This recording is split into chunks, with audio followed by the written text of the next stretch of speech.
Hallelujah. Hallelujah. Jamani nasikia kuwapenda sana. I feel that I love you so much. Kuna sababu ya mimi kuwapenda. There's a reason why I say I love you. I love you. Mnaponionyesha kwamba because as you can see, mna kitu wanaita katika Kifaransa appétit. Because there's a word that's in French to have an appetite. Igihe munyereka ko mufite appétit. When you show me you have an appetite yo kwakira imigisha that to receive the blessings, bintera umunezero. It gives me joy in me. Konukuri. That is the truth. Hallelujah. Amen. Nipfuje kubatangiza kubasangiza iki kintu. I wish to share this with you, this thing. Buri hamwe mundwi zahera naronsa kandi kanya nkaka. In the weeks past, when I received moments like today, naravuze ko I said nta kintu na kimwe kitaraha. I said that there was nothing absent or missing here. Wazendo guzetu wa Kongomani mnasikia Kirundi? Do you understand Kirundi? Mani bahezage. God bless if you do. Naravuze ko atakintu cyabizina wumva. I said everything is in here. It could be a name you hear. Ngenda ndayabona mu gitabo ngavuga. All the names are in the Bible and I say, hariho umupfasoni umwe ngaha. Because there was a woman here once. Ndakiri muri twebwe. She's no longer with us. Yarakunda kuvuga ngo. She loved saying, Hallelujah. The hallelujah. Kandi hallelujah. And then hallelujah once again. Ndibaza. And then I would think to myself, nagiye kubisoma. But then I read it once in the Bible. Sanga Daudi yabivutseko. And then I saw King David said so. You can find it in Psalms 89. On the last verse of 89. Psalms 89 verse 2, you will see it. It says that may God be praised that forever and ever. Amen. And then, amen. You see, when something spoken by a widow, a woman, when something is spoken by the Holy Spirit, just know. So when I do this, when I do this, I appreciate you understand me. God bless if you do. So in other words, everything you see or hear, it's in the Bible. Because even if you look for, let's call it tangwe, or lion, you can find the Bible as well. Hallelujah. Amen. Let's go and read. I'm here as an opinion, so I won't take long, but I ask you for your focus and attention. We're going to read the book of Jeremiah. Jeremiah 17. Verse 7. Once again, the book of Jeremiah 17, verse 7. Let's ask Damien.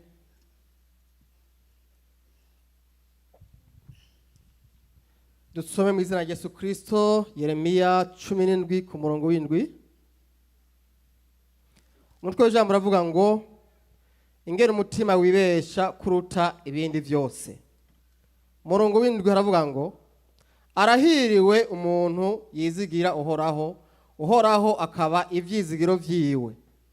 Kuko azoba nk'igiti gitewe iruhande y'amazi gishorera imizi yaco iruhande y'uruzi kitumva izuba iyo ryatse ariko kikamana itoto ntikizorinda kwiganyira kezaho. Amen. Mani guhezagira. God bless you, amen. Kuko nduwugurura.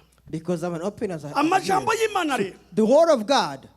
Ngomba ko ngusangiza. The word of God I want to share with you. Birashikako that is possible maybe. Hari umupastori yayigishije. A pastor might have taught you. Birashikako hari umwarimu yabigishije. An evangelist might have taught you. Or maybe a deacon.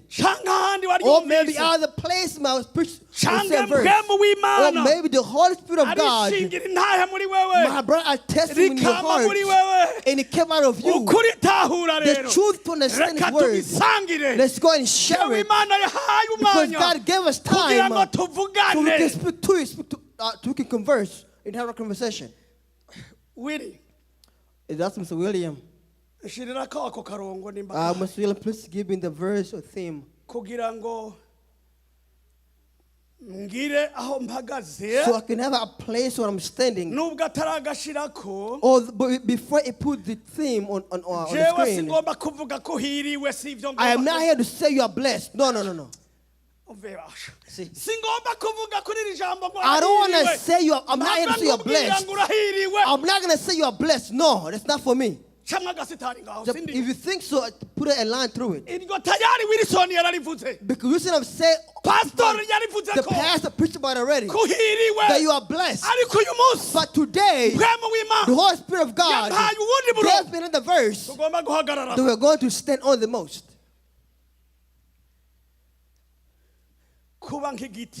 That to be like a tree. I'll tell for hey. Hey, tell your friend, hey, that be like a tree planted by the river. Tell your friend, hey, be like a tree planted by the river. I don't want to say you're blessed, because there's a question I'm going to ask you. And there's a verse that follows that it goes and it sends its roots. Oh, Christo. Amen. Amen. I want to tell you that it has roots. And those roots do not stay there. But rather it has a place that its roots. For what? Why is that?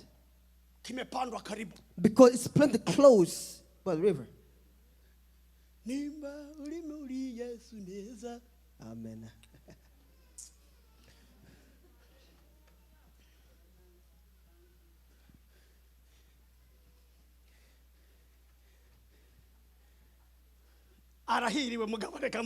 So okay, let me say nonetheless, they are blessed. Because the Spirit interprets to me in different ways. The Spirit interprets to me in different ways. That tell them that they are blessed. In Spanish, the who. Amen. The who. The who is blessed. Salongo.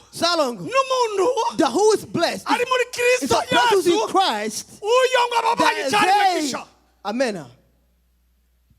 I believe that. Amen. As you said. So, when a person is in Christ, amen, because you are a creation of God.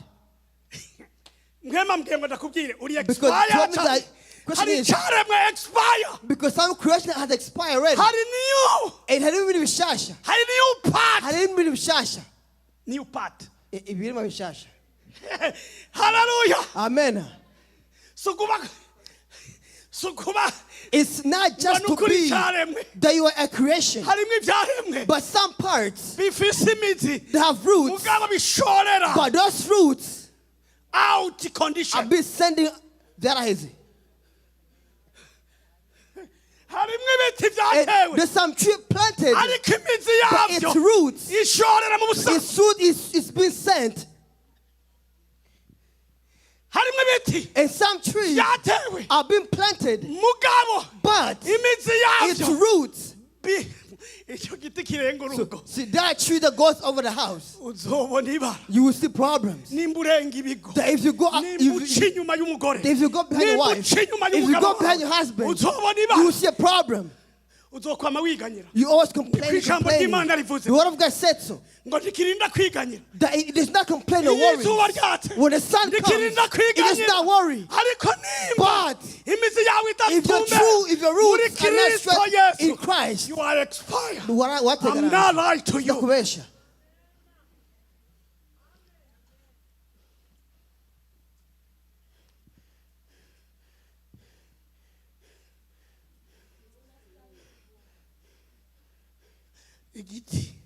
A tree. I'm about to conclude. A tree that is planted by the river, that it sends its roots. You hear that? Reka nguhebuze basi. Okay. Nje ndangiza. Let me conclude. Nzakukwizigiza mu nyuma mugabo nago kubisiye. I will discourage you now and encourage you later. Nukuvuga. The point is that when you are in the restoration of Rbfchurch and you don't follow restoration, you are out. Uri hanze. Yesu wamusanze. Where the evangelist got where? They found him in synagogue. They came and spoke to mom was there. They're outside. They are looking for you. And Christ said, because those who are outside, those outside, they are outside. But just because looked around in the church, and then he said, and he answered those asking him, but hear me closely. He said, those who are there, he told them that. Those who are sitting told them that the one that he bought. I don't know why they were standing. Those who are standing outside. Why he didn't talk about them? But who are you? Where do you see the roots? Where do you send them? Those who sit when they ask them a question, where is your parents? It is the same way I can ask you, tell you. If you are a restoration member, but you don't support us, but you don't help us out, but you don't support us in the work, and you don't do the work in the church, then you are fake.